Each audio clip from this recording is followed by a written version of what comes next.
Hi friends, आपका स्वागत है मेरे यूट्यूब चैनल में RK में RK school college and job.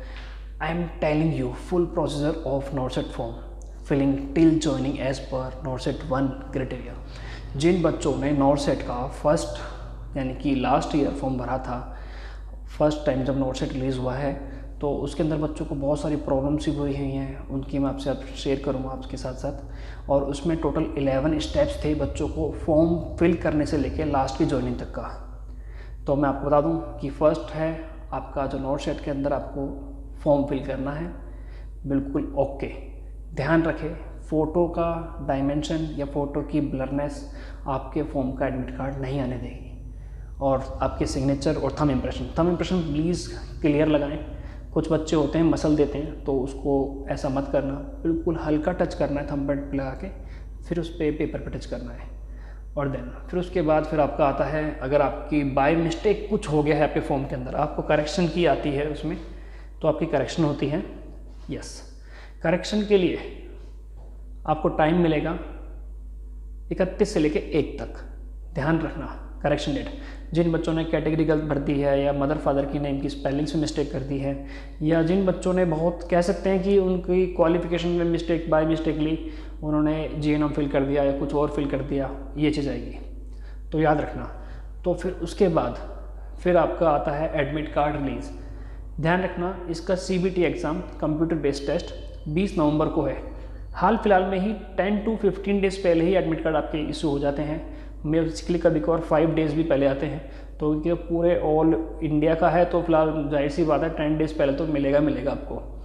और देन एग्ज़ाम की तैयारी बहुत मन से करें, सच्चे ढंग से करें। अब इंस्टीट्यूट पे ही डिपेंड मत रहना, ये ध्यान रखना। बच्चों घर पे आके आपको डेली ही प्रैक्टिस करनी पड़ेगी। जिन बच्चों को रात में नींद नहीं आती, तो आप रात में पढ़ें। जिन बच्चों को रात में ज़्यादा नींद आती है, या सोचते हैं कि घर में सब सो गए, घर वाले हमें टॉर्चर कर रहे हैं, तो आप दिन में पढ़ सकते हैं, अगर आपका घर का शांत माहौल है तो। बस ये याद रखना, आपको पढ़ना है, डेली MCQ करने हैं, और डेली आपको थ्योरी करनी है, और बहुत ही सच्चे मन से। जो भी आपके इंस्टीट्यूट में पढ़ा जाता है, हम ये नहीं कहते कि इंस्टीट्यूट वाले ख़राब पढ़ा रहे हैं, बस ये ध्यान रखना इंस्टीट्यूट के ही भरोसे मत रहना। मैं आपको इसके वीडियो के लास्ट में बुक्स भी बता दूँगा कि इसमें कौन सी बुक्स जो लास्ट फर्स्ट नॉर्सेट वाले बच्चे ने पढ़ी थी, उनके लिए काफ़ी हेल्पफुल रही थी, और देन उन्होंने काफ़ी अच्छे क्लियर भी करे। मेरे पास लगभग कम से कम भी 200 से 250 फॉर्म भरे थे मैंने लास्ट ईयर, और उसके बाद मेरे पास 20 से 25 बच्चे ऐसे आए जो नॉन टू, जिनका अलग अलग हो गया। किसी का एम्स भोपाल में, एम्स बठिंडा, एम्स भुवनेश्वर, और एम्स दिल्ली, और देन एम्स रायबरेली। इनके आसपास के और भी थे मेरे पास बच्चे जो भी आए थे, जिनका सिलेक्शन हुआ था हमारे ही एरिया से। और देन फिर उनका सारा कुछ मैंने उनका ही फिल किया था। तो मुझे याद है कि नॉर्सेट फर्स्ट में क्या क्या प्रॉब्लम बच्चों को रही थी, तो आप सुन लीजिए प्लीज़, तो बहुत अच्छा रहेगा। देखो जी, जब आपका एग्ज़ाम हो जाएगा CBT, उसके बाद लिस्ट आती है क्वालिफाइड कैंडिडेट्स की। क्वालिफाइड कैंडिडेट्स के बाद आता है list of the selected candidates, जो बच्चे सिलेक्ट हो जाते हैं। फिर आता है हॉस्पिटल अलॉटेड। हॉस्पिटल्स अलॉटेड में आपको प्रेफरेंस डालनी पड़ती है कि आपको first number, second number, third number कौन सा हॉस्पिटल चाहिए, इस टाइप से आएगा। फिर उसके बाद जब हॉस्पिटल्स हो जाते हैं, फिर उसके अंदर ना आपका डॉक्यूमेंट अपलोड का ऑप्शन आता है 1 और 2। पहले एक बार आएगा, खुलेगा, फिर उसके बाद दोबारा खुलेगा। आपको उन टाइम्स में अपने डॉक्यूमेंट्स बिल्कुल क्लियर रखने हैं। आपको बता दूँ कौन कौन डॉक्यूमेंट लगते हैं।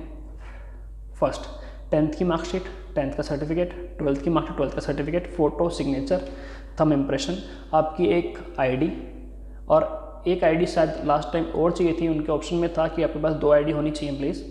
एक वोटर ID कार्ड ले सकते हैं, या पासपोर्ट ले सकते हैं, या पैन कार्ड भी ले सकते हैं अपने साथ में आप। और देन सबसे अच्छी बात, आपकी सभी मार्कशीट आपके पास होनी चाहिए ओरिजिनल, वेल एंड गुड। आपकी बड़ी मार्कशीट्स हैं तो उनको किसी भी साइबर कैफ़े जाके उनको छोटा करा के अपने पास सेव करके रख लीजिए। अब स्टेप बाय स्टेप आपका डिप्लोमा और DNC सर्टिफिकेट, यानी जिस भी आपने नर्सिंग काउंसिल से आपने करा है, तो उस स्टेट का आपके पास सर्टिफिकेट होना चाहिए। वो भी सबसे अच्छा है कि आप पहले ही लेके रख लें, सारे अपने डॉक्यूमेंट्स इकट्ठे रखें, क्योंकि बाद में आप कहोगे कि हमारे डॉक्यूमेंट मिस हो गए, ये हो गया, तो कोई किसी की नहीं सुनता। और अपना एडमिट कार्ड संभाल के रखें, फाड़ना मत, क्योंकि वो अपलोड करना होता है। ठीक है जी। हाँ, फिर आपके पास बता दूँ, उसके बाद होता है DV, डॉक्यूमेंट वेरिफिकेशन के बाद फिर होता है medical joining of first option 1 candidates. हमेशा ध्यान रखना, नॉट सेट जब निकालता है, जब कॉलेज तो नहीं, हॉस्पिटल अलॉट करता है, तो उसके अंदर आपका ना फर्स्ट ऑप्शन सेकंड ऑप्शन 2 होते हैं। फर्स्ट ऑप्शन वालों का DV और मेडिकल हो जाता है, जिसको फर्स्ट यानी कह सकते हैं कि आपका आज ही समझो कि आपको रिजल्ट आया है, हॉस्पिटल का अलॉटेड मिला है, हॉस्पिटल में जिसको आपको मन चाहा हॉस्पिटल था आपको वो नहीं मिला।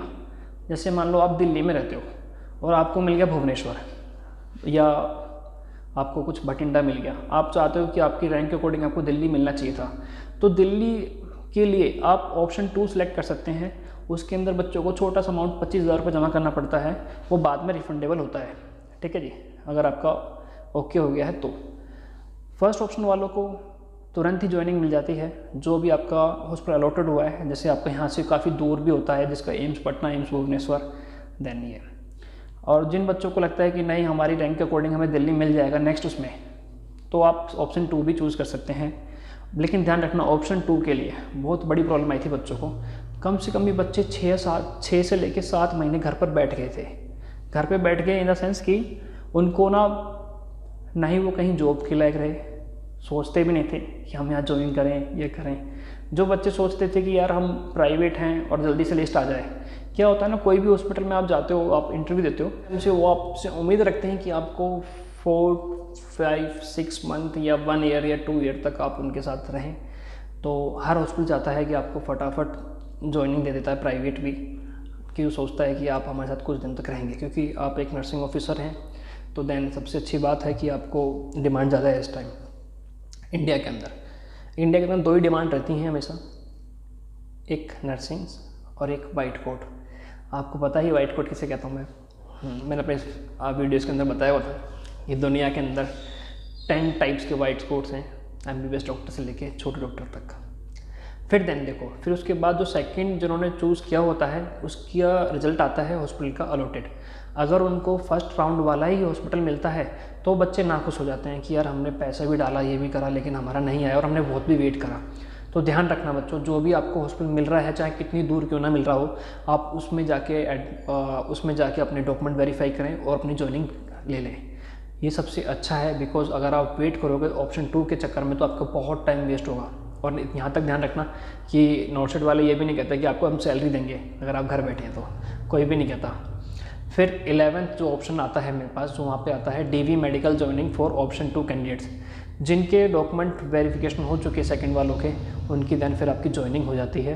अगर आपका मन चाहा हॉस्पिटल आपको मिल जाता है रैंक के अकॉर्डिंग। और जिनकी ज़्यादा रैंक है वो प्लीज़ घबराना मत, आपको जो फर्स्ट में मिल चुका आप वही ज्वाइन कर लेना, बाद में आपको नहीं तो बहुत बड़ी प्रॉब्लम आएगी। अगर आपको मेरे द्वारा दी हुई जानकारी कैसी लगी, अच्छी लगी, तो प्लीज़ मेरे चैनल को सब्सक्राइब, वीडियो को लाइक, शेयर, कमेंट कीजिए। अगर आपको कुछ भी पूछना हो तो आप मुझसे नीचे कमेंट बॉक्स सेक्शन में पूछ सकते हैं, या आपको मुझसे पर्सनली मिलना हो तो मेरा ऑफिस का एड्रेस मैं आपको नीचे डिस्क्रिप्शन में डाल दूँगा, आप आ भी सकते हैं। क्योंकि लास्ट ईयर जो मैंने बच्चों के करे थे उनसे मैंने बहुत सारी बातें भी करी हैं, आज वो अपने जॉब पे खुश भी हैं और वेल एंड गुड अपनी एक लाइफ अच्छी जी रहे हैं। ध्यान रखें,